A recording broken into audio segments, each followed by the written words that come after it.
What's up, tea drinkers? Who's ready to spill? Welcome to The Tea with KG, hosted by your girl, Kaylee Grace. Here you'll find your weekly boost of real talk mixed with laughter, healing, and all of those vulnerable, messy moments in between. The Tea with KG is a safe space for you to show up exactly as you are. We are here to share real-life stories from around the globe and be a community of love, joy, and celebrating life. This is a real deal show, so there will be coarse language and sensitive topics discussed. The most beautiful stories oftentimes emerge from the darkest of places, and we're here to explore it all. There's room for everyone at this tea time, so grab your drink of choice, spark it up, or just relax and soak it up. Cheers, and let's spill. What's up, tea drinkers? We are back with another episode of The Tea with KG. I'm your host, Kaylee Grace. We are here to spread the sparkle. Anyone watching on YouTube, Benson is already behind me. He's excited. He is here for this episode. I also wanted to celebrate. It is our 50th episode. So I just wanted to thank all the listeners and viewers for tuning in and always being a big support.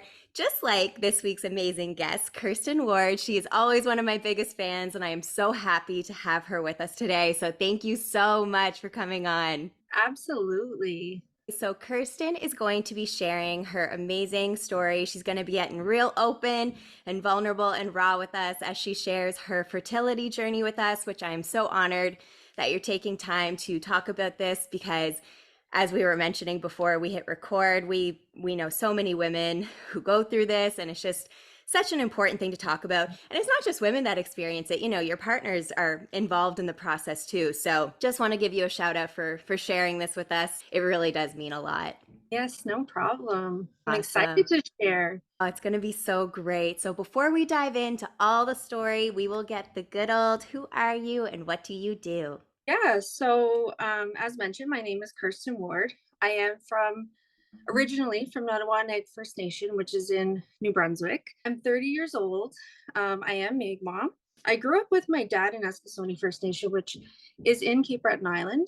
Grew up with my mom and my dad kind of back and forth everywhere. Also raised by my two grandmothers, who are both survivors of the Shubenacadie Indian Residential School.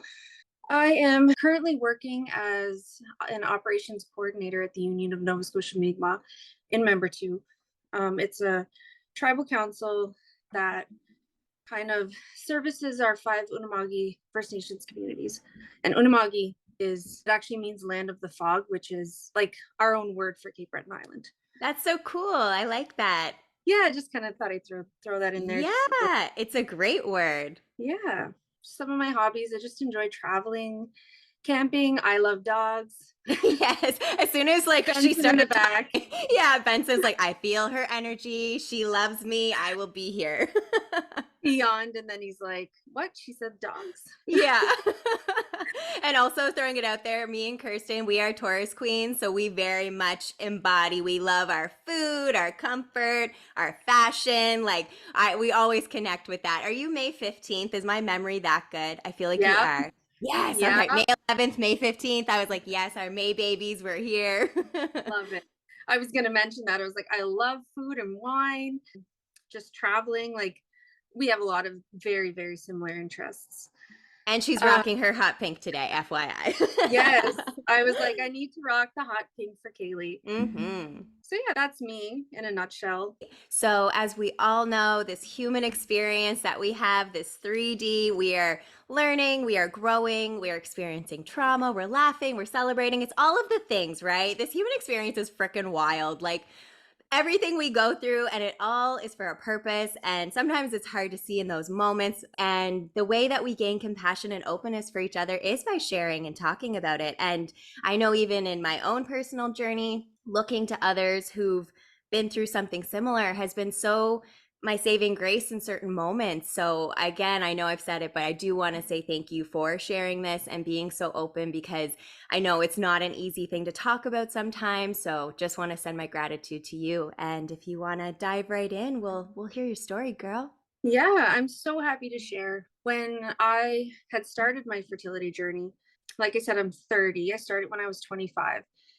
And I had no idea, like no education around fertility issues. You know, you had heard things from the past where they said, this person doesn't have kids because they couldn't. But like, Hmm. why? Why couldn't they? How Exactly. come we don't talk about those things?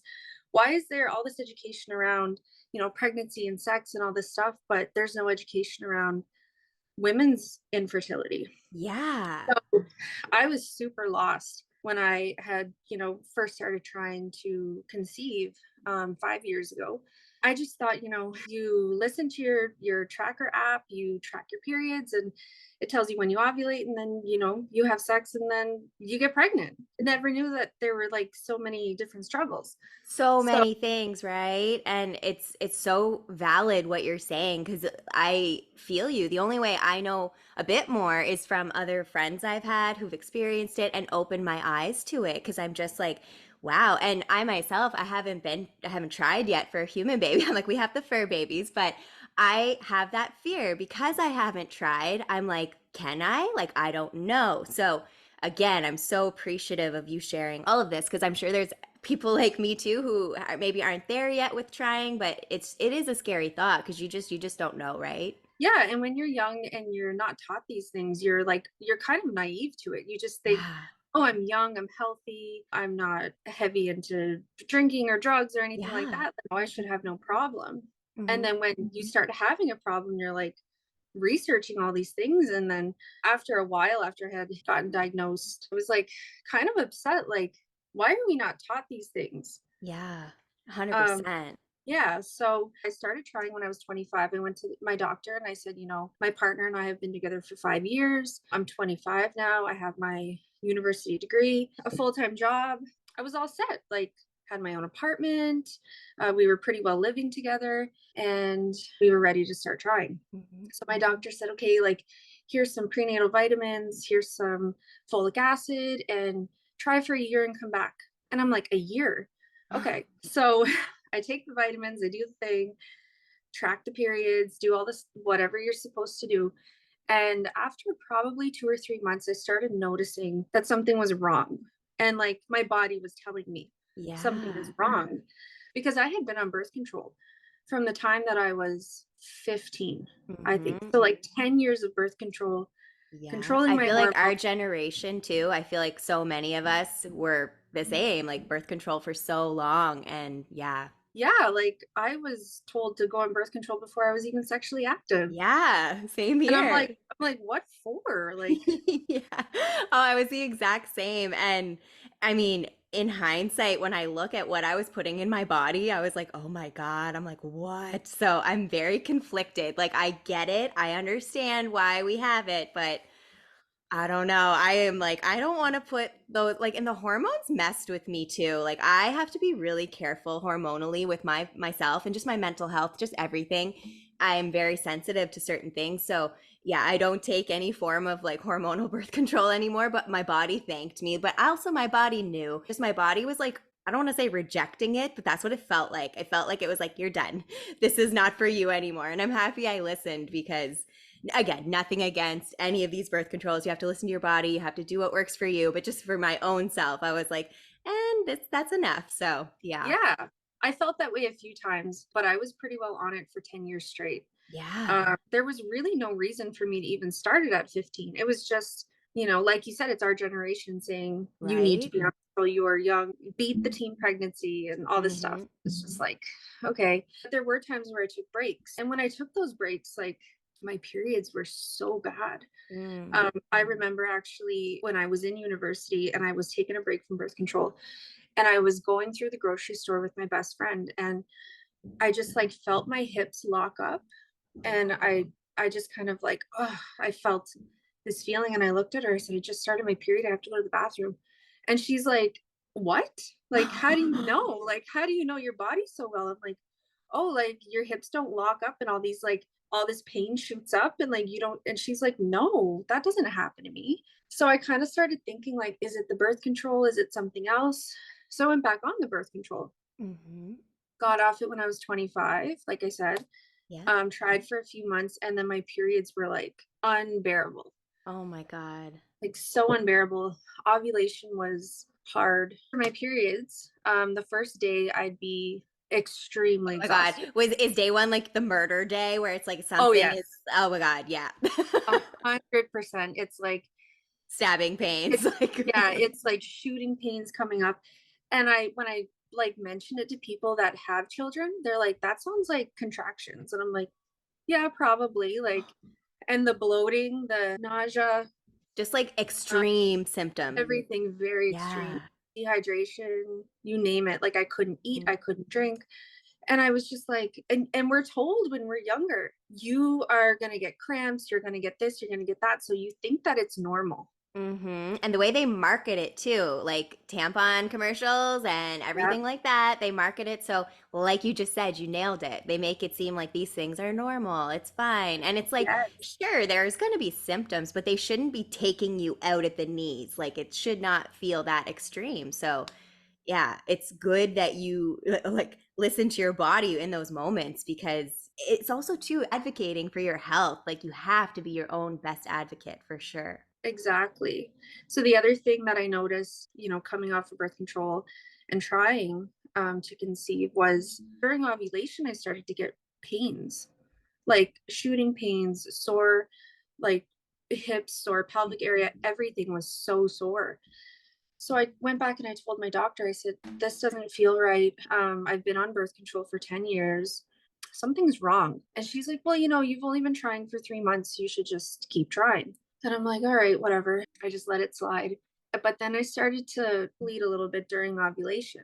And that's when I Wow. knew I'm like, this is not right. I Googled No. everything. All the signs were pointing to endometriosis. This is okay. So, Also, thank you for talking about this because I also feel like this is super common and women are not aware. yeah. And I had no idea. Like, I looked it up and I'm like, okay, pain during ovulation, bleeding during ovulation. Because I'm like, this isn't normal. I thought the period Yeah. stuff was normal. And ovulation's supposed to be the time your body's like, let's get busy, like let's make a Yeah. baby. So, yeah. And you're always told that when you ovulate, that's like your best week. Yeah, I took an economics of sex and love course in university, and women's like your breasts that will be perkier. Like if you're not on a controlled birth Yeah. control, this was the study they did, and just like the way the womanly shape, and it's I believe it because sometimes I look in the mirror and I'm like, am I ovulating? Because I look fierce today. So Yes. And you get this like glow. And yeah, there's even like studies that say that men are more attracted to you yeah, uh, that's what this during study was in the ovulation. course. Yeah. And I did not feel that way at all. I'm like, I Mm, feel bloated, I'm in pain, just all the things. So I yeah. knew something wasn't right. So I made another follow-up appointment with my doctor. And I told her, I'm like, okay, like I'm feeling this, I'm feeling this, this is happening, this is happening. All my pap tests were showing up perfectly fine. She was just like, I can't find anything wrong with you. So I went back to her again and I'm like, there's something wrong. So she finally ordered me an internal ultrasound. So when I did that, they were able to see it and identify it on the ultrasound. Wow. Okay. So I'm not a doctor, I'm not a medical professional, so I can't say anything, but wouldn't that kind of be a first thought to maybe get you that ultrasound to see what was going Yes, on? I know, I know. They could see some endometriosis because for those of you that don't know what endometriosis is, it's when the lining of your uterus sheds like it normally would during your menstrual cycle, but it creates scar tissue in you instead of coming out. Oh. So the scar tissue stays in and around you, and that's what causes all of the pain and all of the issues that you can have. Wow. I didn't realize that's actually what it was doing. Like I've heard of this, but I never researched what it actually did in your body. Wow. Yeah. Oh my gosh. And it can do like a number of things to your body. And I've learned this all through Google. Good Um, old Google. I Google Dr. everything. Google. Yeah. Me too. I literally like self-diagnosed myself, took it to my doctor, and she was like, "That's what I had thought that you had." She's like, "But I'm not an OB, so Right. I can't diagnose you with it." She's like, "But every time you came in and talked about these symptoms," she's like, "it was screaming in my brain, like." But Mm. she said I couldn't. So once we were able to do the ultrasound and she referred me to a gynecologist, the gynecologist was then able to diagnose me with endometriosis. That's So also that's good how to that, know that it has to be an OBGYN diagnose you. I didn't know that. I thought the doctor could diagnose also. I'm like, I'm picking this up even just for my own knowledge because I'm like, okay, that's good to know. yeah. So, and again, I will mention this is a very lengthy process. You can't expect to like, get your ultrasound and see an OBGYN like the next month. I think I Mm. waited 6 months. And that Wow. was like, I got lucky because my doctor and my OB are in a book club together. Oh my God. Wow. The universe is looking out for you, girl. Yeah, so I kept going back to my doctor and begging her, like, can you please, like, let's speed this up. Like, I Yeah. want to get this going Good because for you, though. Again, advocating for your health and your body because nobody else is going to do it for you. So good for you. exactly. And that's how I felt like. And that's the other thing. A lot of women will just like, okay, well, they said everything was fine. And I'm like, everything is not fine. Yeah. I feel like I would be the person to be like, okay, you're the expert. And I want to gain more of that, like, inner, like, no, I need more. Oh, yeah. I was like, I know what my body is telling me, and something's not right. Hmm. So I finally got in with the gyno. I think this was in 2020. Yeah, it was when COVID had just happened. And of course, we know all of the delays that COVID had caused. Yes. So I got in with her in June 2020. The first thing she said was, based on your ultrasounds, I am going to officially diagnose you with endometriosis. She said, I can see it on your scans. You also have ovarian cysts. And she said the best thing that we can do is check the severity of it through surgery. Okay. So she scheduled me in for surgery. I think it was like 4 months later. What kind of surgery would they be doing? Laparoscopic. So they go through Okay. your belly button and they go through the left or the right side, usually the Wow. left. So just really small incisions. They go in with like cameras and everything. It's like crazy. Wow. So they It's can like crazy. see everything. Yeah, it's like crazy to me how small the incisions are. Because when I was 8 years old, I got my appendix taken out, and Yeah. my scar is probably like, I don't know, 3, 4 inches long, and Mm-hmm. little tiny incisions are like you can't even see them. And they do so much. They have a whole, did you say there's a whole camera in there, like looking Yes, around? they put a What? camera in there. They can like get their tools in there and everything. Wow. So that's kind of how she went in. And the plan was that she would go in and check the severity of it and flush my tubes, my fallopian tubes. She said that she does that for a lot of her patients that have endometriosis, and it's usually very successful. And they usually get pregnant like after the 6 weeks recovery. When they, I'm sorry, I'm so curious. I'm like, what does that mean when they're flushing your tubes? Like, what are they accomplishing? So it's just basically like if there's any like buildup, it just kind of like flushes it all out. So when you Yeah. do try to conceive, the embryo can have an Has a easy, clean passageway. yeah, Yeah. it just kind of just flows right into your uterus. So that was her plan. That was in October. I went for my surgery. It got canceled. Was this Um, 2020 still? yeah, that was 2020. Okay. Wow. Yeah, so it got canceled. Like I was there all day. My partner and I were both there. Both took time off of work, and then I took the following week off for recovery. And she just canceled on me. She had like an emergency C-section and all these other things. So I was like, okay, it's understandable. Then she rescheduled me for February 2021, which was like 4 months later. Mm-hmm. So by then, I went back in. She canceled on me again. Oh. After So all that time and waiting and planning, that's frustrating when you're just looking yeah, to get going and get your body feeling right. I was about a year and a half into trying at this point. So when she canceled, I was just like, it was understandable. She had, Yeah. emergency C sections and a few other things going on. And so I was really, really discouraged, but I just, I'm a big believer in everything happens for a reason. Me too. The synchronicities, right? It just wasn't meant to be that day. Especially something Exactly. big like that. I firmly believe it, even for everything. Doesn't matter, big, small, but especially the big things. I'm like, yeah. Yeah. So I was disappointed, but I went home and just kind of spent the day with my partner, and we just went on. We were super excited to finally get this surgery done because we were just like, yeah, like we're ready. We want to Yeah. we want to conceive as soon as possible. So we same thing in February, took the time off, took the following week off for recovery, which is also really hard because with my job I travel a lot. Mhm. a lot of like weekly meetings and everything. So I had to like block off a whole week Yeah, for her to just like cancel again. And at that point, I was like extremely frustrated. of Um, course. and the healthcare system, I totally understand. I get it. Mm. But for a second scheduled surgery and for me to be there all day, like I think I was scheduled in for 10 o'clock in the morning and they didn't tell me until like 3 o'clock in the afternoon. Oh my gosh, that would be I so had frustrating. I had fasted, no water, no coffee, Oh my god, oh my god, if that was me no at 3 PM, withdrawals. oh, I would be hangry. Yes, caffeine withdrawals, oh my god.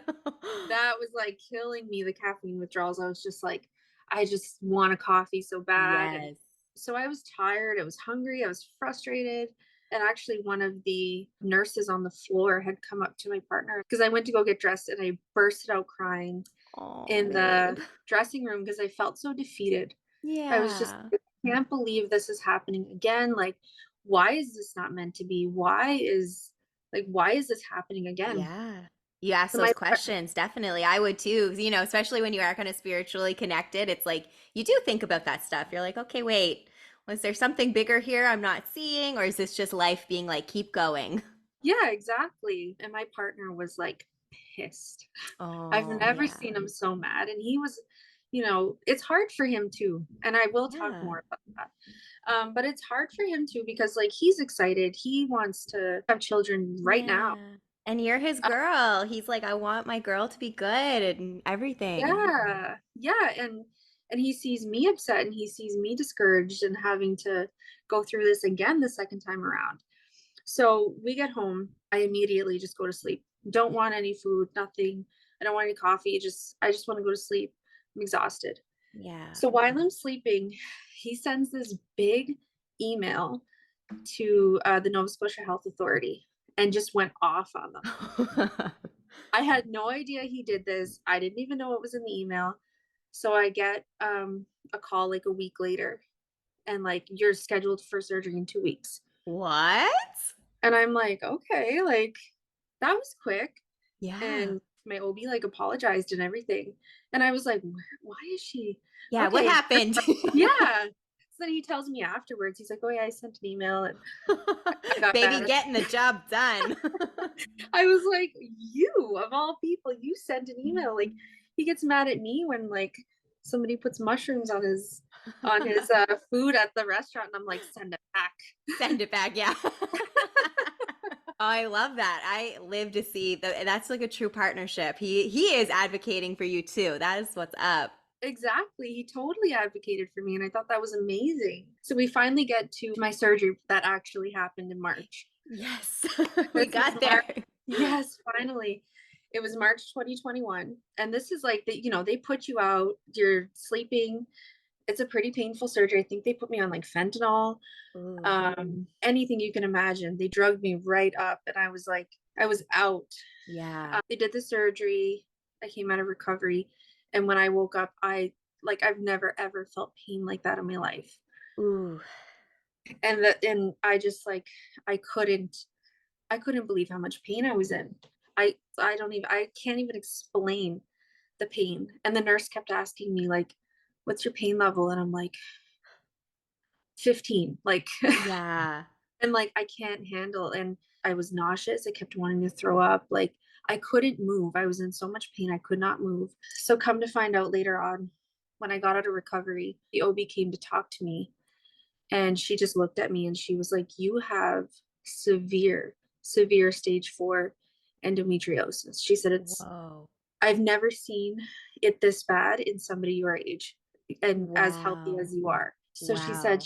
she couldn't flush my fallopian tubes because one of them was completely blocked with scar tissue, the right one, and the left one was blocked but dilated open. Okay. So she kind of left that, but she scraped as much endometriosis as she could because it's scar tissue, you can scrape it off. Wow. I'm like cringing, but I know it's for the best, but I'm like, oh, like I'm thinking about it. Oh, it was like I couldn't imagine like what it would have felt like if I was awake Oh my God, no. for how much pain I was in with the amount of painkillers I was on Yeah. I have a quick and still question feeling too. that. Do we know what causes endometrial? I mean, I'm sure there's a multitude of causes. Is genetics a factor? Is there anything like that? I have been reading up a little bit more, and I do hear that genetics is part of it, but Okay. nobody in my family that I know of has it. Right. I suspect that my mom might have had it. She had it, my brother and I, when she was really young, and then I have another brother. I think she had him when she was like 35, but she had a few miscarriages in between. So again, it's really hard to diagnose endometriosis unless you go through Yeah. laparoscopic surgery like I did. So I really suspect that she had it. She has all the same period symptoms as I do, Mm-hmm. everything. So it could be genetic, and I do believe she has it, but I'm not 100% sure. Wow, I'm gonna have to research more because I'm just, I mean, it's interesting to learn about too, just especially if it's something that could potentially affect your life or someone you love. So I think it's great to be well versed on all of the things. Yeah. So I had to follow up with my OB, and I hate to say it, but like she was kind of insensitive. Uh, Makes me very sad. Yeah, she was so, it's the worst I've ever seen. And I'm like, oh, great. Thanks for telling me that. And I can hear Yeah. her talking to the other nurses, like 28-year-old, she's 28 years old. She has severe stage 4. She's like, it's the worst I've ever seen. And I could hear her having all these conversations. And I'm like, oh my God, I don't want to Oh, hear this right now. yeah. And then basically saying there's not much more we could do for you because of the scar tissue from the endometriosis sometimes will bind your other organs together. So my two What? it'll they'll bind them together or to your uterus. So my Wow. it was so bad. My bladder and my bowels binded to my uterus. So What? they're like stuck like glue to my uterus. Whoa. And like, did that affect like how you felt with those organs too? I would say, yeah. Yeah. I'm like a frequent peer. Ah, yes, yes. I could drink a glass of water and like I can't.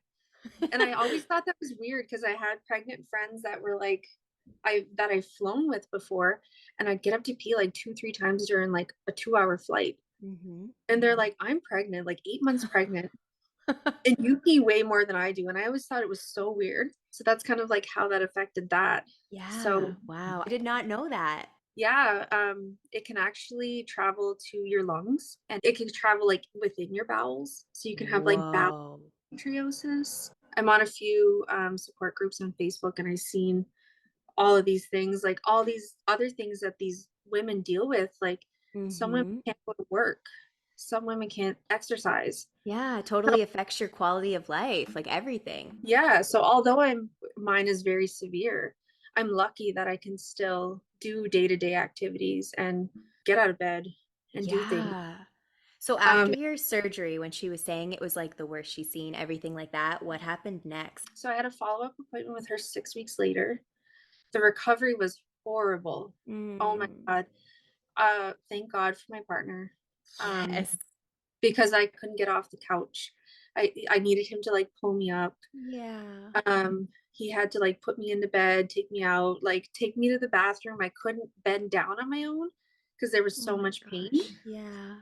So he really, really took care of me, and I was so thankful for him. Um, Yes.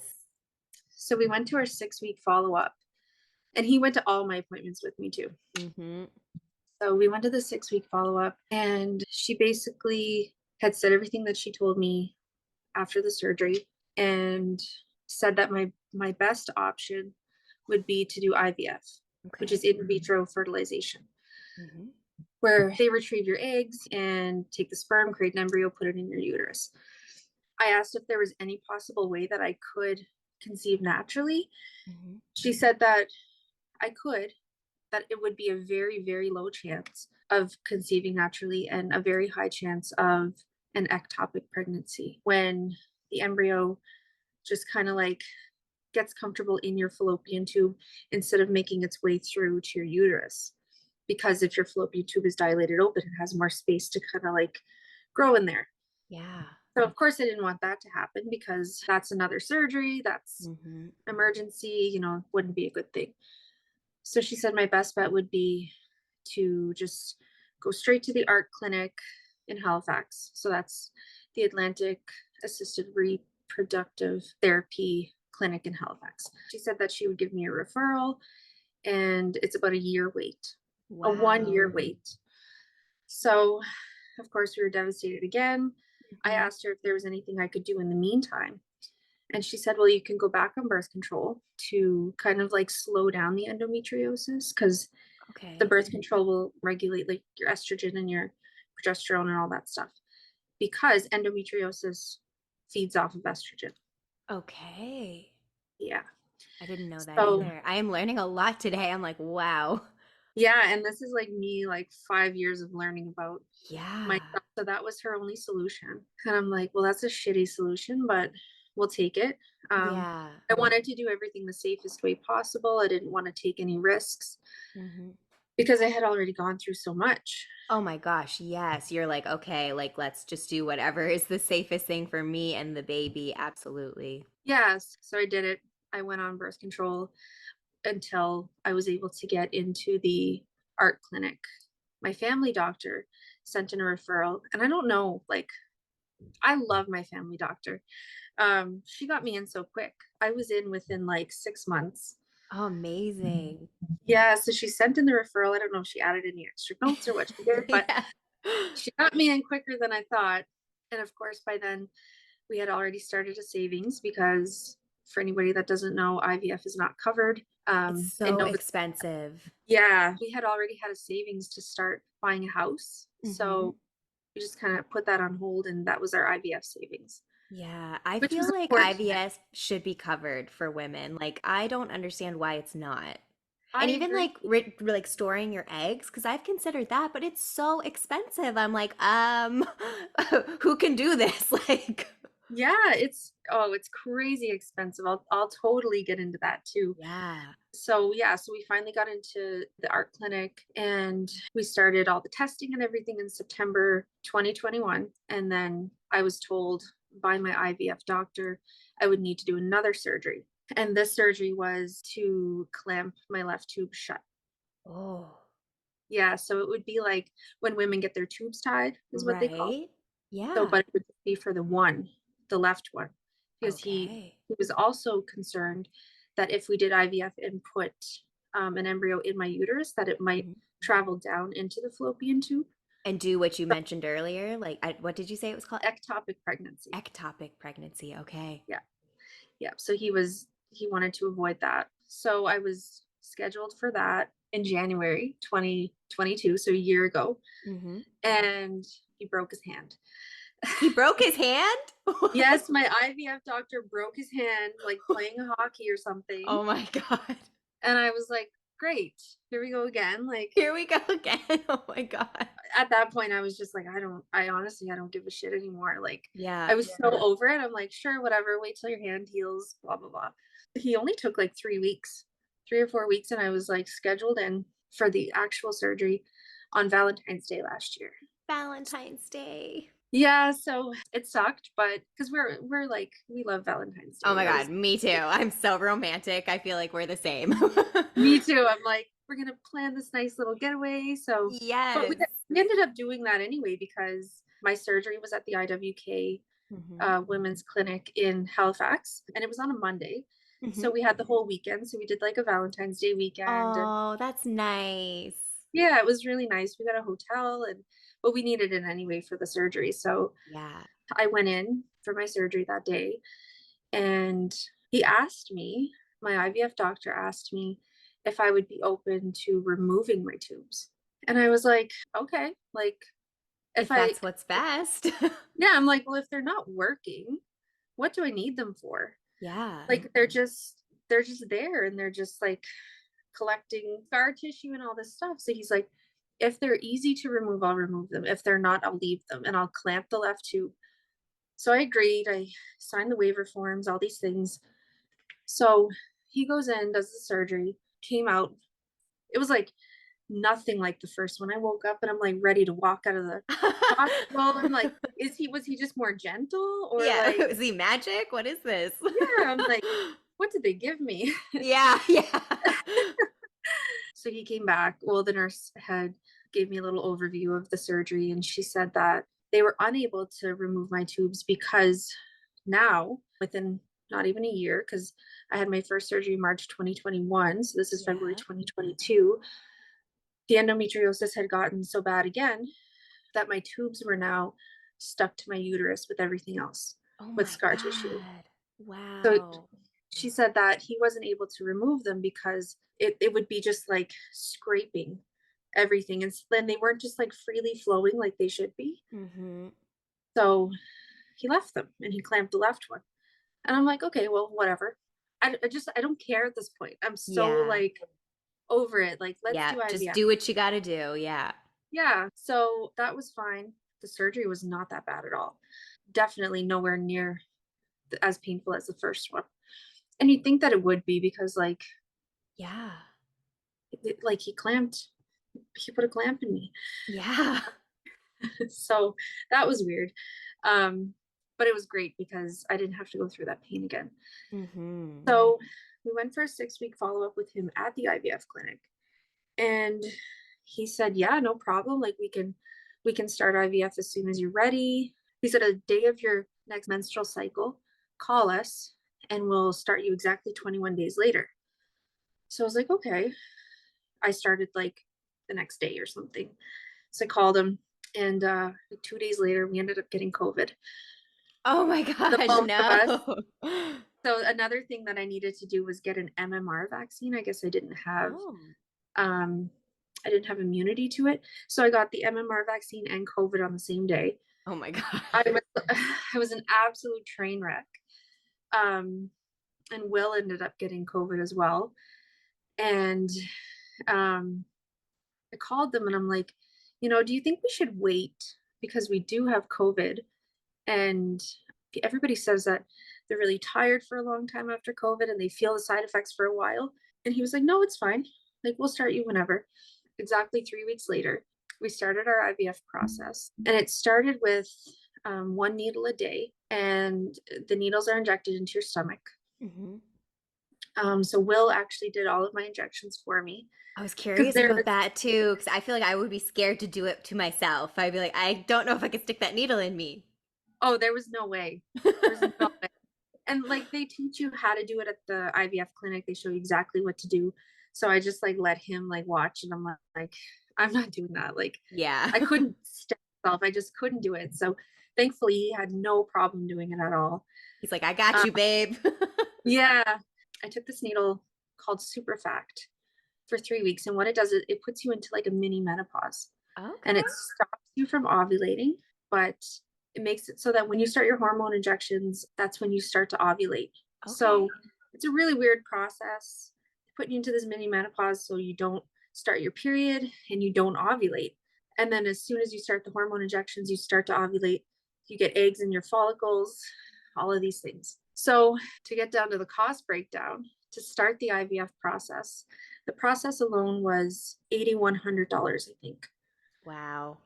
So we paid that before we can even buy medications. So like So that's like straight up right away. You have to throw that down. Wow. yeah. So thankfully, we had saved up $20,000. Hmm. We had some really good help from some of our friends. Thank God they helped us because it was more than $20,000 because Yeah. we had to think of everything was done in Halifax. So we had to stay there. Hmm. So we had to stay in a hotel and food and travel and Oh my God, that adds up so fast. yeah, so that Mhm. was a lot. So we had paid for the Superfact. Can't remember how much that was, a few $100s. And then when I got to the hormone injections, I was paying $750 a day Wow. Oh my for hormones. God. I had to take 3 different injections. So $750 a day for 8 days. So it was 3 injections a night, every night at the exact same time. So we had to like make sure we were together at the same Yeah. time to do these injections because I wouldn't do them myself. No. So we've done them like we've done injections in Irving parking lots, driving back to Halifax. You We've name it. yeah, like a car wash parking lot. Um, in my uncle's bathroom when I was like visiting. I had my bag anywhere and everywhere that I went just in case we like stayed to visit a little bit longer than we had planned. And Yeah, that's smart. um, Bring everything. yeah, but it was just crazy. Like all the different places we were like, oh no, it's time. Like we need to pull over and get this done. And Yeah. it was just like maneuvering things around in the car. And How yeah, many weeks, or sorry, did you say it was 8 days you did this, or was it longer? The injections? it was 3 weeks for the 3 weeks. one injection, and then Okay. it was another 8 days for the multiple injections after that. Gotcha. Yeah. Okay. And Wow. those are the ones that make you like tired. And I was going to I ask that hormonally. I'm like, how did you feel during that process? I feel like I don't even remember. It was a If blur. I'm being totally honest, like all I remember was like sleeping in the hotel. Yeah. So I was sleeping. And then when I started the hormone injections, I had to go in for blood work every second morning and an ultrasound. So I had to do an 8 a.m. blood work where they took like 10 vials of blood and an ultrasound because they measure how big your follicles are and how many. I don't think they can tell how many eggs are in there, but they measure your follicles. So they have to get to a certain size before they can retrieve your eggs. Okay. And the more follicles you have, the better. And then they check every second day because they want to make sure that you're on the right dosage of medication. Do they need to increase it? Do they need to decrease it? So it's so much work. Such a process. So much. Yeah. Yeah. So I did that. And then finally, after 8 days, my follicles were at the right measurement. I think it was like the day before my birthday. Oh my Uh, God. yeah. We did it all like during my favorite month. Yes, birthday month. We Birthday. love our birthday month. Yes. Oh, I usually do so many things in May too. Like I love to fish and Yeah. pick fiddleheads, and there was just so much going on that month because it was like the world had just opened up again. Yes, that's right. COVID. Yeah, so Yeah. like the annual fishing derby was going on. Hmm. We just missed out on a lot of stuff, which was fine because like we wanted this for so long. Yes. And you're like, I know this is for a bigger purpose than all of that. Yeah. I think I was like low key, like stressed out that I couldn't make it to all these things and like, but Yeah. grateful at the same time. Yeah, those 8 days were a blur. I barely remember. I just know I slept a lot. Yeah. I like didn't really want to eat much and just was like tired. Hmm. I tried to journal and I was just like, I don't have the energy for this. Like, Yeah. it just took everything out of me. So by the 8th day, when my follicles were the right size, we were able to do an egg retrieval. Hmm. So they had told me, because of the severity of your endometriosis and the number of follicles, we only expect to get about 3 eggs. Okay. And I was like, like, kind of like disappointed because the more eggs you get and the more embryos that you get, you can freeze them so you don't have to Yes. go through the process again. Hmm. So I had hoped for like all the good embryos, like as many eggs as we can get so that I wouldn't have to do this process again. Yeah. So we did the egg retrieval. So painful. I was gonna Um, ask, I was like, how was that one? Oh my God. Are you awake for that? yes, Yeah, I thought so. but Ooh. they put you that you're awake because they're a private clinic, so they can't put patients to sleep. So Okay. they gave me like fentanyl and um, something else through IV. And the nurse basically said, like, it's going to make you feel like you had a bottle of wine, a full bottle of wine. She said, and you're just going to be awake, just Chilling. like feeling it. Like, you're not going to feel it, but you're going to be awake and just feel like you just drank a bottle of wine. And I'm like, okay, well, that's fine with me. Yeah. All right. I'm like, I'll take it. Yeah. Um, Do you got and any Will, rosé back there? yeah, Merlot. I'll take the Yeah. Merlot. Yeah. So Will was actually able to come into the egg retrieval. They let him come in for everything. That's And so nice. I'm kind of grateful that we did it the year after COVID because had it been during COVID, he wouldn't have been able to do anything with me. Yeah, you would have had to. No, yeah, I would be the same. Like, it's just, you want that support, especially the person you love the most. Like, you want them. I would anyway. Like, yeah, I feel you there. Yeah, exactly. And when you're put on all these like heavy medications, you don't remember half of the things. So I had to like rely on him to remember all of the things that the nurse and the doctor says. And Yes. And it's overwhelming too. Like, I feel like just in general, it'd be like trying to take it all in, but you're thinking of, all right, that I'm just in my own experience. I'd be like, I would be thinking all the things. I wouldn't remember probably half the things they would say. So that's actually a smart point too. Bring someone or record it or something so you don't miss anything they yeah, say. and I'm so stubborn, like Yeah. that I would just be like, oh, this is fine and everything. But with him there, I felt a little more vulnerable. Like I let myself be more vulnerable because I Yes. had him there with me. Where other times I'm always like, it's okay, I got this, like just Mm-hmm. stubborn and strong. And Independent but woman. Yeah. yeah, and inside you just want to like burst out crying. Yeah. So with him there, I felt more comfortable. I felt more vulnerable. And I just felt like, I can actually do this. Like, this is okay. Yeah. I actually feel, I'm not just saying I can do this. I feel like I actually can do this. I'm Um, Superwoman and I got this. yeah. So the egg retrieval, they put a needle through you, and it's about this. I don't know if you could see, but like this long. Holy crap. That's like as long as your body. Yeah, it's like 2 feet long, Oh my God. a needle. So Oh they my God. they poke that into your ovary. They poke that into each ovary, and they just like suck the eggs out. Wow. Okay. I've never heard exactly how they do it. Now I know. I have the visual now. Wow. Oh my Oh God. yeah. No, that my IVF doctor told me this, like when they were giving us the overview of IVF and how it works. And my stomach just turned every time I thought about the egg retrieval, because he like showed me how long the needle would be, and it goes inside of you. Oh my God. I'd be like, don't and show me anything. Just do it. Don't show me it. Oh my and I'm like, why did you tell me this? He's like, you need to prepare yourself. And I'm like, so I just like kept getting sick to my stomach for like weeks, because he had told me when we started the process, and this is like 6 weeks later. So I'm freaking out, like, oh my God, I can't believe I have to do this. Like, and although I was on all of the medications, like when she would pull the needle back and stop, I could feel it. God. So Oh it's my like God. it's like a Like, pinch. You get like this pinch inside. And this is not to scare off anybody that's like no, thinking no. about using IVF. I'm preparing you. Yes, this is good. to- That's why we need to know. Like, even though, yes, I am cringing, but I would, okay, I'm just going to throw this out there. Even like the thought a pap smear is nothing, but that scrapey Nothing. feeling, even though it's nothing, it's kind of like, ooh, like cringeworthy. So, yes, I'm sorry, all my I expressions, don't but even I, like pap smears. right? I hate pap smears. They hurt. And I'm like, so this is like they put the clamps in, open it right up, like a little bit more than a pap smear, and they go in with a needle. Oh my God. Yeah. And Wow. I made Will watch it all, because I'm like, you're gonna see this. Yeah. Yeah. And Oh my God.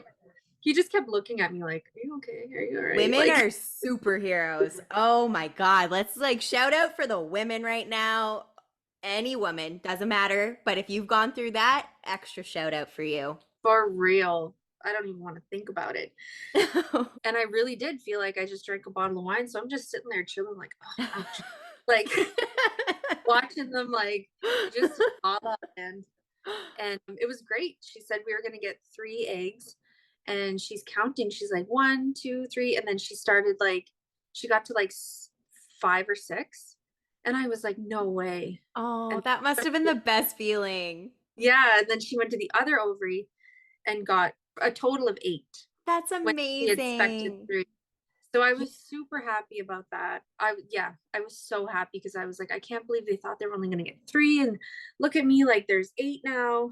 Um, Yeah. so Will had to, before the procedure, had to give his semen. Hmm. So they basically, what they do is they put your eggs in a dish, and then they put the semen in and let them fertilize. However, when they had looked at his semen, oh my God, he's going to kill me for talking about that. Talking about your semen. Yeah, sorry, babe. Yeah. Because obviously he had to do some testing before. Absolutely. Like they wouldn't want to go through all that if that wasn't where it should be too. Yeah, definitely. Yeah, so he did his testing months before, Mhm. and my IVF doctor's male, and he was like, they were might as well have just been bros talking about this conversation. He was just like, you're fine, you're fine, you're good. Like everything's like prime, and he's just going on and on. Like, for you guys, like whatever. Yeah. Um, so yeah, I couldn't get any better on that end. But that day, they just said, like normally they would swim at a normal rate and they were Mhm. swimming really fast. So they had to switch up our process really quick in the moment, Okay. make me make the decision while I'm just like out of her. Yeah. So they had to change our process from IVF to what is called ICSI. I can't remember Oh, what ICSI stands for. It's ICSI, I've never but heard it's of this. it's just basically like an additional step to IVF. Okay. So it's when they take a sperm and they inject it into the egg Oh, for okay. yeah, so that they're kind of like forced to fertilize Mhm. instead of like waiting for the semen to meet the egg and fertilize Right. because of the way that it was reacting.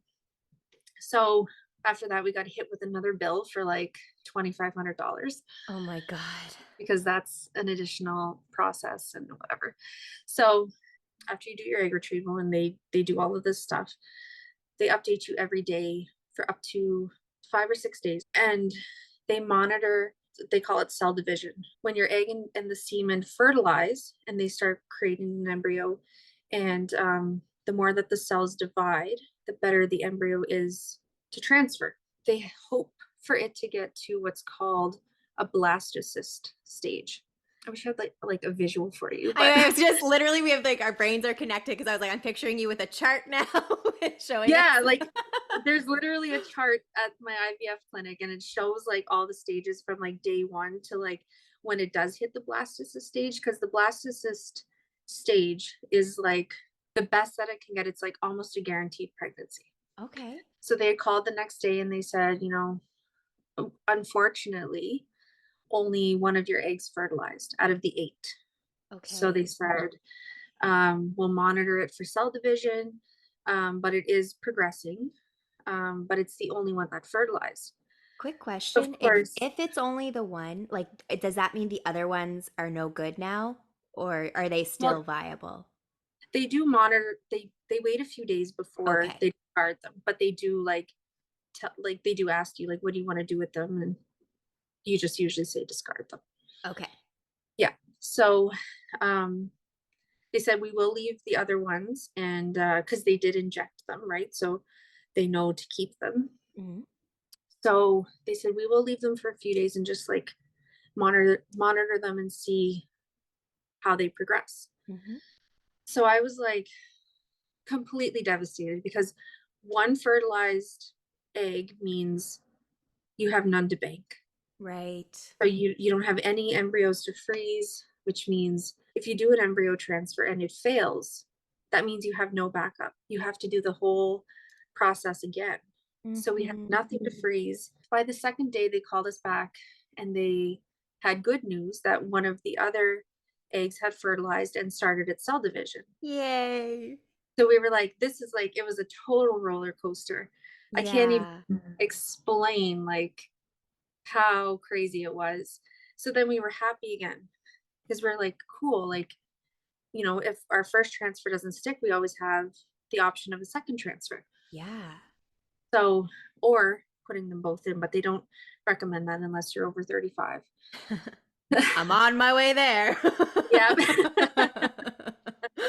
Yeah. So they called us day by day and basically like said all of the other eggs other than the 2 were not doing any cell division. And by like day 4 or 5, they let you know if like it's gonna at least be a transferable embryo. So by like the 4th or 5th day, they called and said, the other one is still progressing. It's not progressing as quick as we had hoped, but we do have one that you can transfer.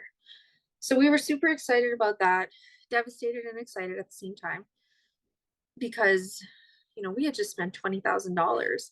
Yeah. Um, we had hoped to at least get to that stage where we could put the egg in. So they did schedule me for an embryo transfer. I can't even remember what it's called. A It was literally transfer. like some kind of transfer. Yeah. It was only like in May, and I'm like, how am I forgetting all of these things already? I think it just like It's such a, like, I mean, just from what you've said, I can only imagine just such a process, so much information coming at you, all of the injections, the process, like your mind, body, and soul was going through it. So I feel like I would be similar. I'd be like, I don't know. It was a blur. Yeah, it feels like a blur. Things are coming back like as we're talking. I'm like, okay, Yeah.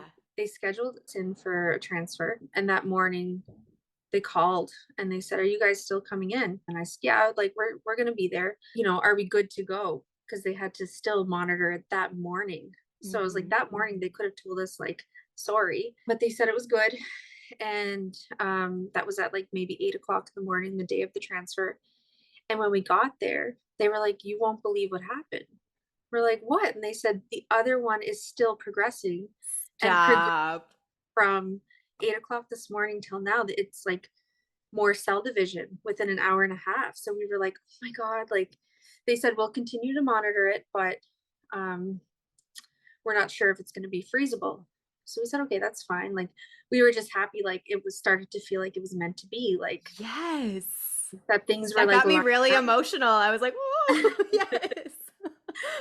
So we were like super happy about that. And it was so funny because like I was telling Will on our way to the transfer, I was like, could you imagine if like our egg progressed more Yeah. than it did like this morning when she called us? And he's like, yeah, that'd be pretty cool. And then it happened and he's like, how did you know that would happen? And I'm like, I don't Intuition know. on point. I'm like, it just came to me. And he's like, wow, Yeah. that's so cool. So we were able to transfer one.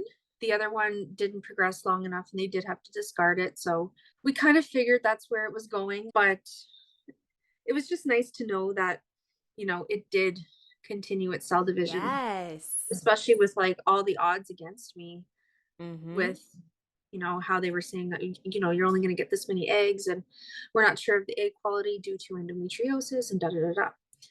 So from the time that you transfer, you have to wait 2 weeks and then you get Okay. blood work done. They highly encourage you not to test. And I didn't because I'm like, I'm stubborn and Yeah. I listen. So I wouldn't test. Um, I went and got my blood work done, but I had started bleeding before my blood work. Okay.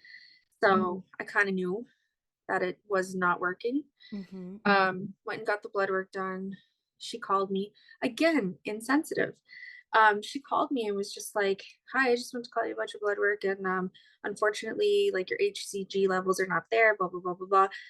And I'm like, "Yeah, okay. I kind of already figured. Like, I did start my period, and Mm-hmm. kind of knew this was coming." So that was like, we were. I can't even explain how devastated we were. Yeah. Oh my gosh. Um, Yeah. to go through such a like physical, emotional, mental process, not just for me, but Yeah. for Will as well. Like he was so Mm-hmm. hopeful that this was all going to work. And, you know, we spent our whole life savings on it. Yeah. Oh, And absolutely. Again, my heart goes out because I can't speak on my own experience because I haven't been through that, but just from all the people I love who have, it breaks my heart because like you said, it's not just a physical thing, it's emotional, it's spiritual, it's you, it's your partner, it's your body, it's everything. So, absolutely, yeah, those it feelings are was, valid. it was so devastating. And it was even, I think that was before we even got the results from the blood work, because I ended up taking a pregnancy test because I'm like, I've been bleeding for days. Like, this isn't right. So we took the pregnancy test at home and found out at home together, which was Yeah. nice. Yeah. Because we had each other. We were so devastated, especially knowing that we would have to do all of that again Yeah, and not having absolutely. not having the money for it, not having like the mental capacity to do it again.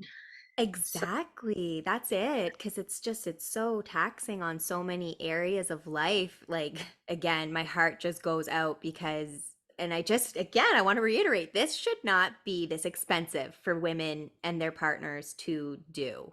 Like, and it's just 100%. so common. It is so common. I can't even count how many people I know. And if I know that many people, I'm sure listeners, everyone has a group of people they know who have experienced this. And I'm just like, again, this world is so messed up. I'm like, why are we not breaking it down to basics and having compassion for each other and maybe helping each other out and not making it a capitalist, let's profit off of this thing? Like, oh God, I could go on a rant about Exactly. that, but we won't. Exactly. No, I feel the same way because I've tried everything at the time. So this was 2021 when we had started this IVF process. I looked into everything. Is there grants? Is there funding? Yeah.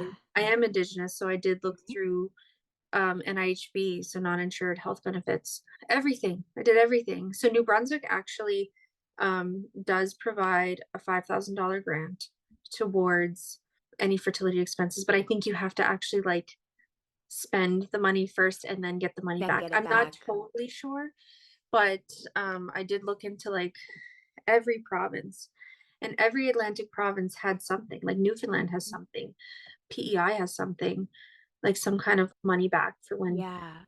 you do go through fertility treatments. Nova Scotia had nothing. And Wow. I am originally from New Brunswick, and I am a registered band member in Eel Ground First Nation, like I had mentioned. Hmm. But I'm a resident of Nova Scotia. I bought a house here, like with my partner, and like this is my forever home, and this is just like Yeah. where I would have to go through all of that. So there was nothing. However, on April 1st last year, right when we started the process, they did say that they would reimburse like 40% back, Okay. up to $20,000. So you can get like $8,000 back. So whenever I do my Wow. taxes, I'm hoping that I could get that back. I'm not sure Yeah. what the limitations are on that, but still, like that's still $12,000 out of our pocket. Yeah. So at that point, we were just like, what are we going to do? It was summertime. So I said, there's no way I'm even going to think about this right now. I'm going to enjoy my summer. Just whatever. So Will decided to go out west to make money to do the next cycle. Yeah. Because anybody that knows, like, you make tons of money out in Alberta. Yes. All the listeners, a lot of East Coast people will go to Alberta because you can make bank and then you just fly back home. Yeah, exactly. And he's never been to Alberta before. He is a certified crane operator and has like a million other trades under his belt. Um, but he did go out in July to crane operate and saved up money so that we could do this process again. He came back in September, and by then I decided to take time off of work. Mhm. My body was telling me like stop. Yeah. Um, Good for so you with for listening also.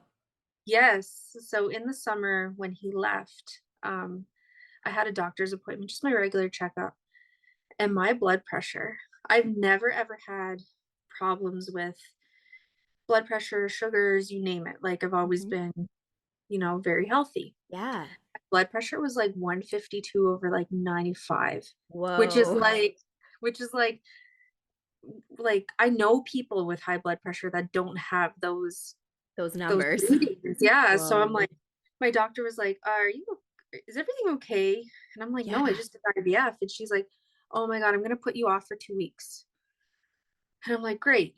So it was 2 weeks, and then my organization goes into what we call like a summer shutdown. So they shut down for 3 weeks. So that was Hmm. 5 weeks I had off. It was just totally what I needed. Um, Yes. Rest I and rejuvenate. I went home to New Brunswick and just kind of like hung out with my family because Will was away. So I was by myself, grieving by myself. He was out there Yes. grieving by himself. Hmm. Um, so I just went home to be with family. Absolutely. That's so good you did that. Because, like, I like that you brought that up too. It is a grieving process after that. Oh, 100%. Absolutely. Because you just go through all the like, what ifs? What if I did this differently? What if Mhm. I ate this? What if I took this vitamin? Yeah. What if during the process I didn't sleep the whole time because I was exhausted? What if I went for a run instead? Yeah. What if I did this? Like just constantly playing in your mind and like, what are we going to do moving forward? How are we going to Yeah. do this? Like, when am I going to be ready? So it was Hmm. just like the constant.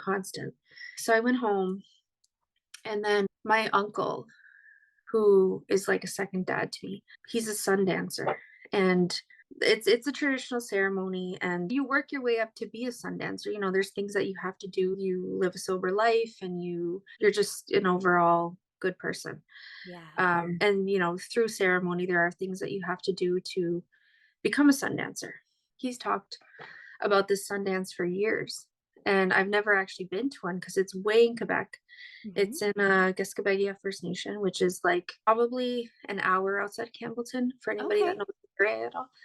And it's just like the timing of it, like I just never made it out there. So this year I was like, I'm gonna make it a point. I've always believed in the Sundance, even though I had no idea what it was like because it's not documented. You can't take videos or pictures or anything like that. I like that. I like that it's not more things need to be not documented as far as I'm Yeah, concerned. And I feel like yeah, that maintains the sacredness of it and the magic of it and the power of it. Like I think that's awesome. yeah. So I finally got to one this year. A few years ago, I want to say like 4 or 5 years ago, my mom got really, really, really sick. The day or the day before the Sundance had started, Hmm. the nurse had called me from the hospital and said that her vitals were so low. They've never seen them so low. They've never seen anybody's vitals that low, and for that person to still be alive. Like called us in and said, like you guys should come. Basically, like we don't know what the outcome is going to be. Hmm. So my mom was in the ICU for a few days. Um, and I didn't go home because I was like, you know what? I don't want to see that. I don't want to I don't want to see her like that right now. If Yeah. anything happens, I'll go home. So right away I sent my uncle a message. I knew he was at the Sundance, and I said, my mom's really sick. She's in the ICU. They don't know if she's gonna make it. And I just want to like, can you just pray for her? And he said, yeah, I'll pray Yes. all weekend. And I said, don't go home. Just stay at the Sundance, pray for her there, and we'll hope for the best. Yeah. So he Sundanced for her all weekend, him and my aunt Terry Ann. And they came home and they went straight to her, and they brought their medicines from the Yes. Sundance in the room when my mom woke up. So I like Wow. that was 5 years ago. Like Yeah. my mom just called me yesterday, like, hey, how's everything? Like, totally Yeah. fine. Like, so So always believed it. powerful. Yeah, and I Yes. believed how in the power of it. And I again I still had no idea how they pray or what they do. Yeah. So I went this year, and I didn't even ask my uncle. He just knew. He knew I went. He knew that, you know, I needed his prayers and everything. So I did the 4 days there with him and my aunt. And he had a heart attack when he was like 30 some years old. So Okay. he has to check his blood pressure every single day. So he checked his, and his is like perfect, like Yeah. so good. And he's always like so proud of it. Yeah. And he's like, you want to check yours? And I'm like, no. Like, I just went to the doctor 2 weeks ago and it was like 150 something. And he's like, just check it. So I checked it and it was like low. And I was Okay. like, so I had to read it again. And I'm like, it's back to normal. I couldn't believe it. I was like, 2 weeks. It's Yeah. back to normal. So I checked it like day after day and it was like normal. So I was like, that's all I needed was like Hmm. connection, family. I just Yes. That needed that sacred because, healing. Yeah. yeah, I needed to just calm my spirit again and like Yes. Oh, I am bring such a myself believer back. in that. When you honor the spirit, I feel like everything else gets honored in the process. Yeah. And I wish I could tell you about it, but yeah, it's something that you have to see for yourself. And I Yes. plan on going every year from now on because that is the most powerful ceremony I've ever been to. Yeah. And I prayed all weekend for myself, for Will, for my friends, for my family, for other women that I know that are struggling, anybody and everybody. I went home and I felt so good and just kind of carried those thoughts and those prayers with me as I went on. Still ended up taking more time off of work from September until like 2 weeks ago. Good for So I took you, like, though. You needed yeah, that. I took 4 months off. And I Hmm. never ever thought I would do that. But I took my vacation time. I had like 4 weeks. I took it all just to like be with Will when he came back home, spend time Yeah. with him. Like we went on some little trips and just kind of enjoyed our time together. And then I enjoyed it so much. I was like, I don't want to go back. So Yeah. I went to my doctor and she's like, I think you do need the time off. Like it's not a matter of like you want it, you need it. So Yes.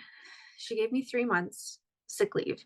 Hmm. So I took the time and I kind of felt bad. Like I've been at my work for 5 years now, and Yeah. or And you're a five and a half years. go-getter. Like you work hard. I get that. I get it. It's hard to take a break sometimes, but so, so important to listen to that spirit, that body, and everything else. So I can understand that, how it could be challenging sometimes to take that time for yourself. Definitely. Yeah, I'm like, how am I gonna just leave them with nothing? Like, I haven't even been there in a few weeks. Like, and then I was like, you Mhm. know what? It can wait. Yep. The work can wait. Everybody can wait. Yes. I need this time. You go, So girl. I literally just like slept in, got up and drank my coffee on the couch for an hour. Yes. That sounds perfect. Yeah, like did my cleaning routine in the morning, went for a walk, like hung out with my dog, just Yeah. did like Did the whatever. things that make your spirit feel good. I like that. I was able to get up and go home anytime that I wanted. I didn't have to schedule it. Yeah. I have to schedule my visits to New Brunswick because I'm 6 hours away. Hmm. So I was able to like up and go anytime that I needed to.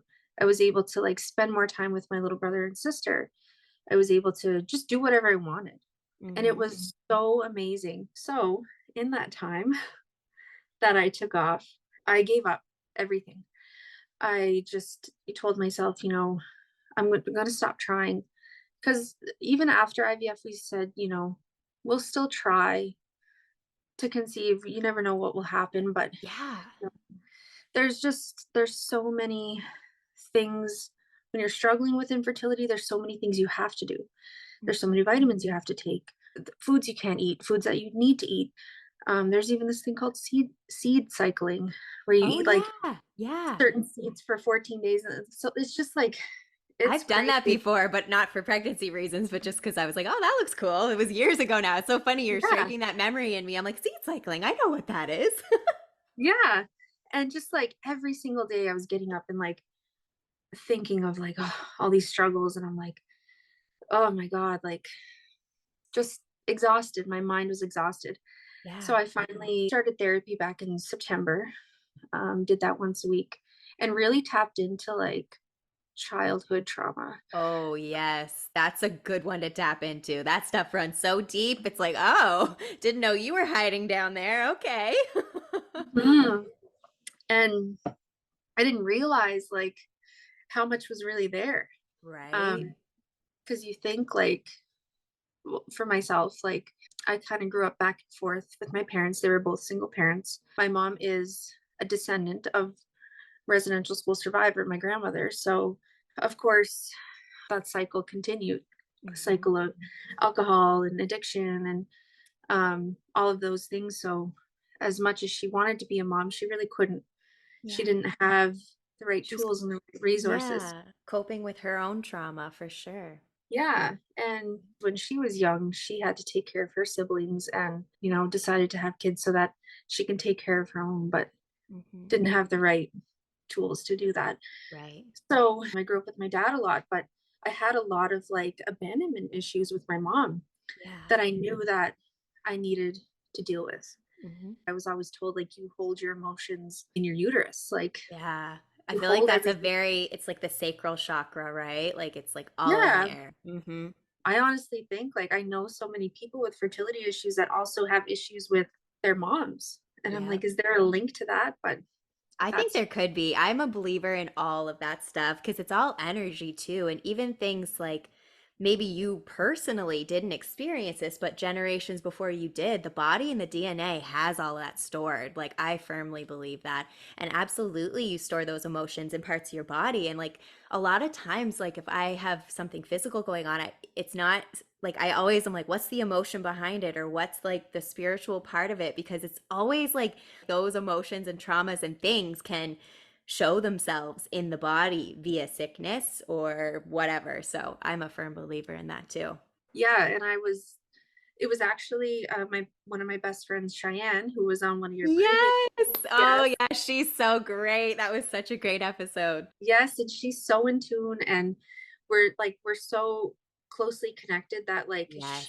she told me before. I remember her saying like you need to deal with the trauma you have with your mom Yep. before you can move on and have children of your own. Yes, because you want to break that cycle. Like I totally relate, and again in my own personal journey, there's certain things and behaviors I refuse. I'm like, I am not repeating that because you see how it affects you, and it's just it's such a complex topic. There's so many ways we could go with it, but I believe that firmly, and I think sometimes too in my own journey because I always thought I'd have kids by now. Like, I thought I'm thankful that, it's worked out the way it has. But I always think of that too because I'm like, maybe I was supposed to heal certain things before that's supposed to happen.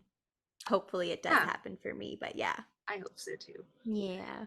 I'm a believer in it now. At the time Yeah. that he was telling me that, I'm like, me and my mom get along fine. Like, just being stubborn. Just Yeah. thinking to myself, like, we get along fine. Like, I forgave her for, all the things that I had gone through as a child.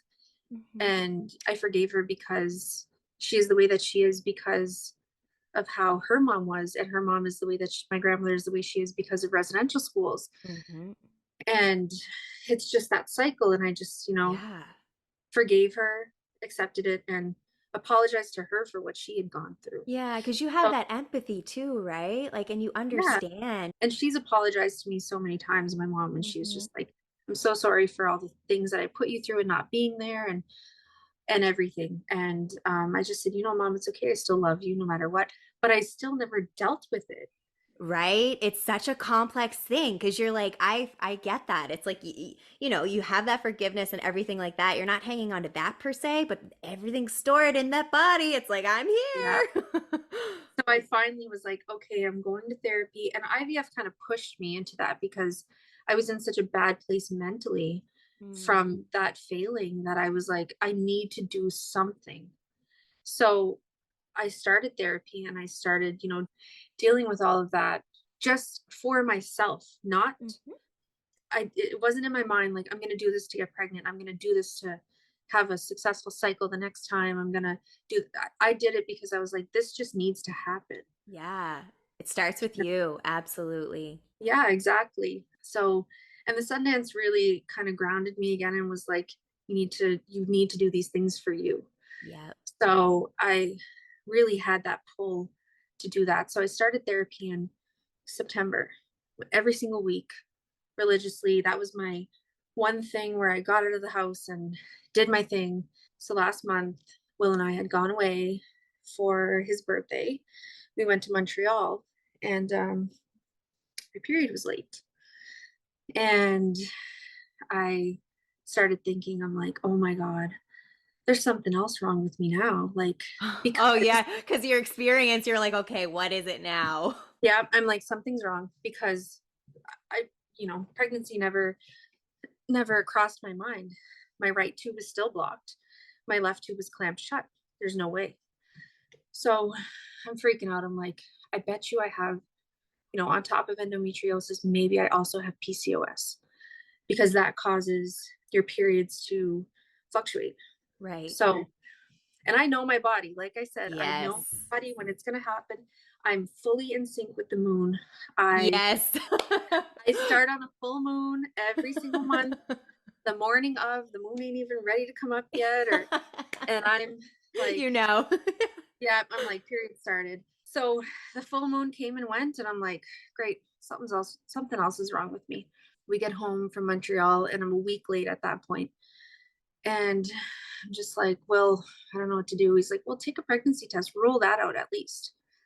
So I'm like, all right. So I had an expired pregnancy test. So I took the test and nothing came up. It was like completely blank. So I just left it, told Will to throw it in the garbage. It wasn't working. He wouldn't. I went back into the bathroom later that day, seen two lines. Stop. Um, yeah, freaked out. Called him. He was in town and said you need to pick up some more pregnancy tests. Like this one Yeah, is go get some expired. more.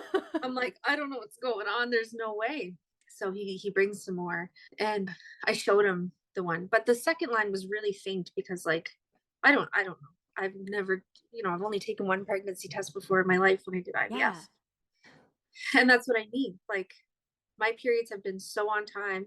I've been on birth control. I've never had the experience of actually taking a pregnancy test Hmm. because I've never been Never late. had to. Never. Yeah. Yeah.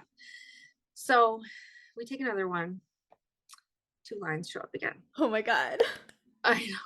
And I just took it and I just passed it to him. And I stared at him and he's like, go take the digital. Take them all, babe. So I'm like, okay, he bought 5 tests. So I'm like, okay. So I go take the digital one and right away it says yes with a plus. And Stop. I'm like, no, no way, no way. This can't be right. Still thinking there's something wrong with me, like Yeah. freaking out.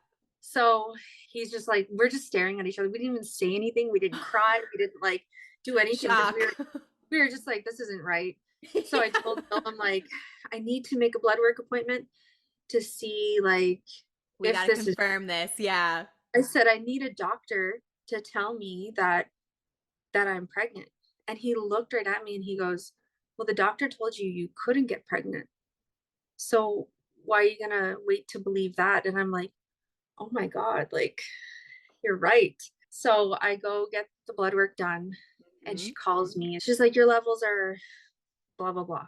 And I'm like, well, what does that mean? She goes, it means you're very pregnant. I was like freaking out. I said, no way. Are you sure? Are you positive? She's like, well, yeah, like according to your levels, according to the chart, you're pregnant. This is 2 days before Christmas. Oh my God. You're making me get the tears are here. Wow. So I'm like freaking out. I'm like calling Will. I'm like, she said it's true. Like it's real. A week later, I still don't believe it. I take another test. Just one more for good I was measure. like, just want to make sure Yeah. this is real. And it was like still positive. I'm like, okay, so it's real. So anyway, I go to my app, my period app, tracking app, and it asks you when you don't track your period, like, did you take a pregnancy test? So I hit yes, and I hit that it was positive, and it tells you right away how far along you are. So That's so cool. I was like, oh my God. So, and it was during Christmas time. So I couldn't get an ultrasound because I was also freaking like, what if it's ectopic Yeah. from my tube, my right tube being blocked? So Will didn't want to wait. He's like, we have to tell everybody at Christmas. So we told everyone at Christmas and I just like hoped for the best. Like, I hope when we have an ultrasound, everything is fine. Like, Yeah. so we told our families, they were like ecstatic, like in Over the shock. moon. Yes. And they were all like, you guys did IVF again? We're like, no. And like both tubes are like, nope. Yeah, they're like, how they don't even like I almost let the doctor take them out. Yeah. Oh my God. So Isn't that wild? I still Like, have no idea. Like oh my God. That to me is like divine intervention at its finest. It's like, this is meant to be. Such a miracle. I know, a literal miracle. And I just truly believe that, you know, reconnecting spiritually, go into therapy, dealing with that trauma, taking the time off. I can't Yes. stress that enough. 4 months off of work. I know it sounds like crazy, but by the third month, like I said, I had taken time off in September. I didn't relax until November. And I Yeah. was, Well, because you I got, weren't used to relaxing. You were always going. yeah. And I was still going in September, October. Yeah. And then I finally, like after Halloween, I like chilled out and I got pregnant right away. Oh my Um, God. That's so amazing. I just have to celebrate the shit out of that right now because, like, oh my God. It just, I believe in miracles always, but when you hear these stories, it's just like, how can people not believe in magic? Because that is so magic. that's so true. Like, you know, my friend Cheyenne even had told me, you know, you never know miracles could happen. And at the Yes. time I was in such a bad place Of mentally course. It's hard to because the hear stuff doctor, like that when you're not. I get that too. You have to be in the right place to receive it. It doesn't maybe mean sometimes we hear things and don't take it in, but when so much other stuff's going on, sometimes it can be hard to apply it or anything. So, yeah, that makes yeah. sense. Definitely. So I'm like, you know, yeah, miracles might happen, but like the doctor said this and the doctor said that. There's no way. Like they don't. Like I'm sorry. Is what I was thinking in my head, but I was just Yeah. telling her like, yeah, but the doctor said this and like I did the surgery, this and this. Like there's no way. Yeah. And she was like, well, you never know. She also told me, Hmm. so she just kind of like left me with that. And I always think of that. I'm like, Cheyenne told me, deal with the trauma with your mom, you know, do the work. Yes, doing the work, doing the do. It all, I mean, I'm not saying, and Kirsten's not, it's not a beautiful walk in the park per se. It's not Oh like, no. it's not rainbows. We would love it if it was all beautiful and sparkly, but like, it's messy, it's raw, it's real, but that's it. It's real. It's motherfucking real. And no human on this earth is all rainbows and butterflies constantly. We all go through things and we all have things we have to work through. And look at like, the release that it had for Kirsten, like just amazing. I couldn't believe it. Like I'm just starting, like I'm pretty well through my first trimester now. And I'm just starting to finally believe it. Like when we had our ultrasound and we seen like I freaked out at my ultrasound first of all because she was taking so long. She's like, I'm gonna take a few pictures for the doctor and then I'll show you. So she's like pushing on my stomach and I'm like, after a few minutes, I'm like, is there a baby in there? Yeah, And she please confirm. was like, tell me I'm not crazy. Is there a baby in there? She's like, and ultrasound techs are not supposed to say anything at all. That's right. I didn't know if that was just a movie thing or if that was like a real thing. It's a real thing. Okay. Yeah. And she's seen me and I like sat right up. I'm like, is there a baby in there? Tell And me. she's like, yes, there's a baby in there. I said, is it in my uterus? It's in your uterus. I'm like, okay, thank you. Thank God. Yes. I laid back and then she kept going like back and forth and back and forth. And I'm like, I sat up. I'm like, please tell me there's only one in there. Please tell me there's one. Because I'm like, I'm not ready for twins. Yeah. And she's like laughing and she didn't say anything. I'm like, tell me there's only one. And she's like, there's only one. And then I started telling her, I'm like, sorry, I'm so nervous. Like, we did IVF and da da da. She's like, oh, that's why you're worried that it's twins. Because when you do IVF, you have the option of putting two in. Yeah. And I said, no, no, no, this is not an IVF baby. This is like, It's a miracle baby. we can't believe this is happening right now. She goes, no way. I said, yeah, we had a failed IVF cycle. Like, we weren't trying whatsoever. Like, I wasn't taking any vitamins. I wasn't doing anything. I was sleeping and drinking coffee and eating pizza and like, Yeah, living my life. not giving a shit. Like, going to the spa. That was another thing. Ooh, love that. Yeah, I was doing spa days like once a week. I love it. I'm here for it. I was like, I need something to look forward to this week besides therapy. Yes. So she was just like, once I told her that, she was like, okay, like, and she was a little more like lenient with us and Yeah, she kind of understood. opened up a little bit and she showed us the baby and let us take pictures. And it's literally like just this tiny little peanut. Like when they say a little peanut, and that finally made it real for us, I was like, wow, it's really there. So it was just like a weight lifted off our shoulders. And like we started to like really believe like this is We real. made a baby. Yes. Yeah. On our own. Yes. I love that. Yeah. So it was just an amazing end to a really hard year. Yes.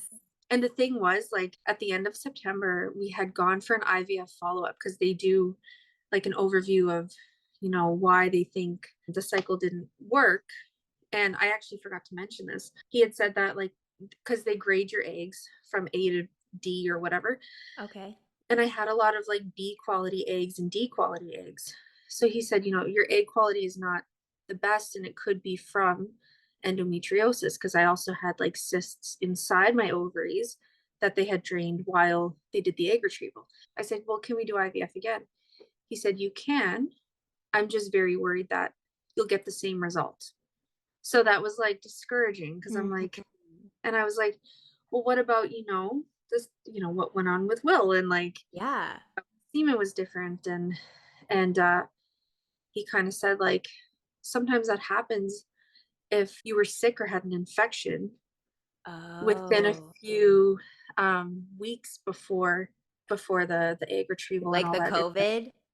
Yeah, and I was like, well, we had COVID like 3 weeks before we started the process, so like we were only COVID free for like 2 weeks. And so I asked him that. I said, like, do you think COVID has any effect on egg quality and even semen quality? And he said, well, he said, we don't have enough stats to prove that yet. He said, but we have seen a big enough decrease in IVF successes that we even had a meeting about it. Wow. He said, so we are noticing that COVID does have an effect on successful IVF cycles. Wow. That's Yeah. interesting. Yeah. So so we had that follow up back in September, and it was discouraging because it was just like, well, I don't want to do it again and then get the same result, but then I don't want to risk like not doing it again. And my IVF doctor told me that the one thing he would do different this time was that I would take this medication called Lupron for 3 months, where it kind of like doesn't stop your endometriosis, but it kind of freezes it for a little bit. Okay. Um, so that when you do the IVF cycle again, your body might take a little bit better. So I was like, okay, well, he said, don't feel like you have to start it right away. I was like, oh no, there's no way. I'm not starting anytime soon. No. And I told him, I said, we'll talk about it in the new year. So my plan was to start it in January, which would be now. I said, I said, I'll do my vitamins for a few months. And the 3 months that I do the Lupron, I will get my shit together. But for now, I'm going to not do anything. I'm not going to take any vitamins. I'm not going to seed cycle and do all these things and whatever. Yeah. And then just so happens 2 weeks before the new year, we find out that we conceived naturally. Oh my God. I love this so much because obviously, like, I saw that you were pregnant and everything, but I didn't know it happened like this. Like, that is just so incredible to me. Yeah. So we're super Wow. excited. And it's just like, it's such a weight lifted off of our shoulders because, like, I don't know, who knows if I can conceive naturally again, Mhm. or how this is gonna, how everything is gonna go. So it's really exciting. Everything's so far so good. And it's just nice to not have to worry about going through that process again. So we also got engaged, as you've seen. Yes. We got engaged on New Year's Eve. She got the So now, bling, people. oh yes, I waited 10 years for that bling. Yeah.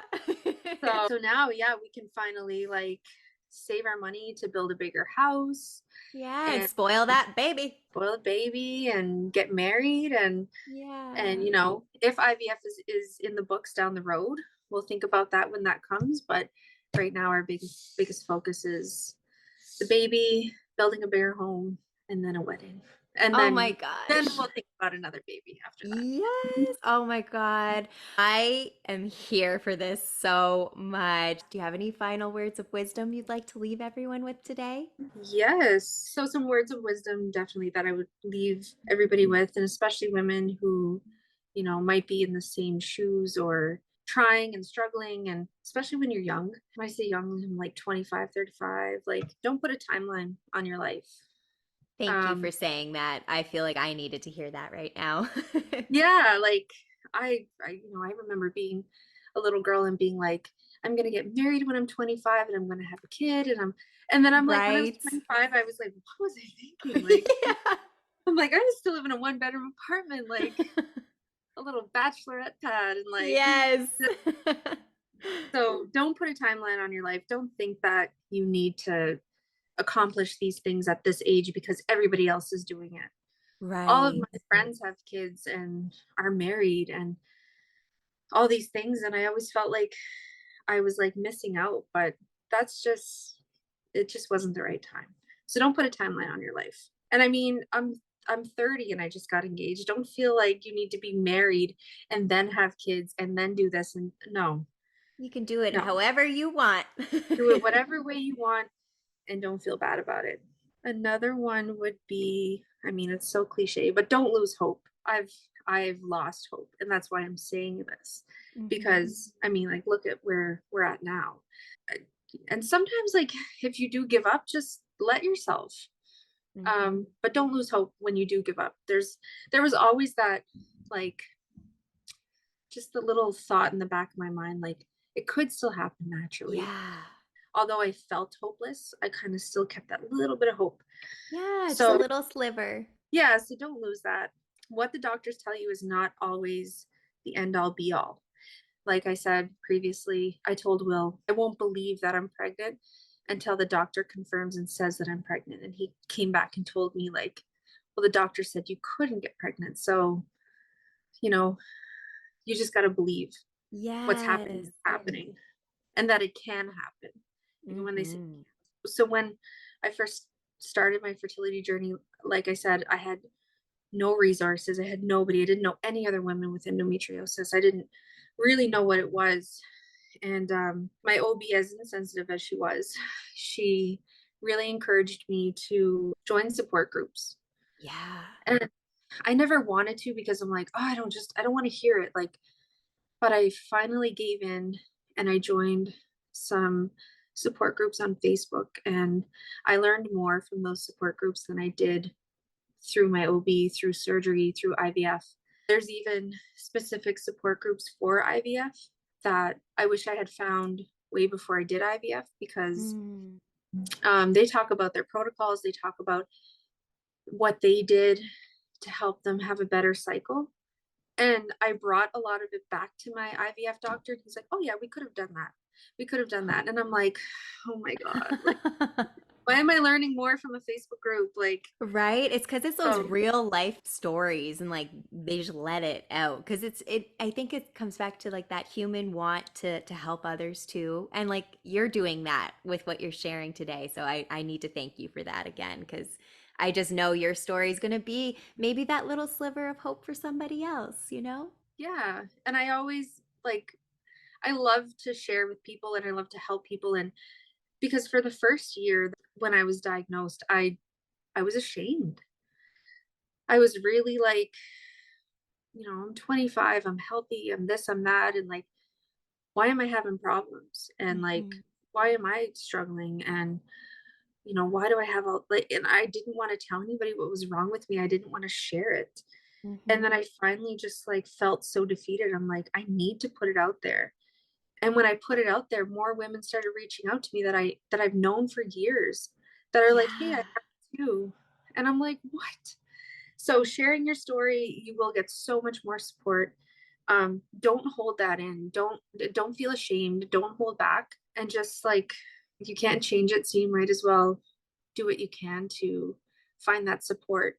Yeah, and you're helping heal the world while we're like, as you do this, that's how we help each other heal and feel seen and heard and loved and supported. Because who was I speaking with? But we were talking about something along those lines. Like sometimes we go through things, and even though, like, maybe logically, someone else in the world has dealt with this, until you actually connect and have that human connection with someone, you can feel so isolated and alone. So that's why the sharing is so important.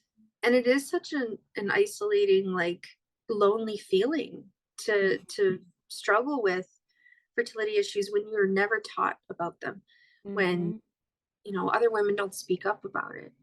Exactly.